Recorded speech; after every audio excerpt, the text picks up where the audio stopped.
Nagpapatuloy ngayon yung programa ng ilang nakikilos protesta dito sa bahagi ng Commonwealth Avenue sa Quezon City.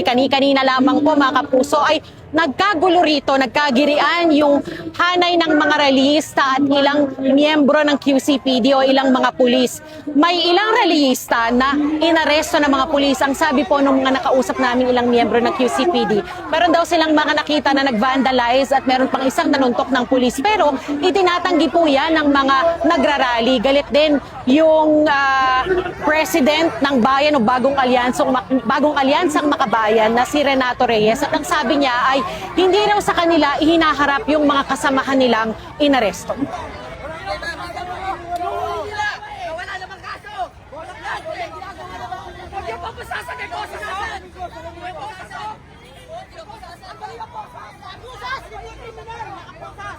Yung matanda, sinuntok ko sa mukha. Ano ba yung ginawa nung iba, sir? Yung ibang inaresto? Ano sila eh?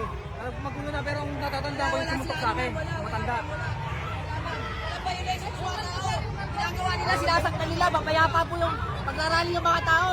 Gumagawa sila ng kaguluhan dito sa pagkailan sa mga Nanakit sila eh. Paano nanakit? Pinagkaan nyo kasi. Magkaroon ako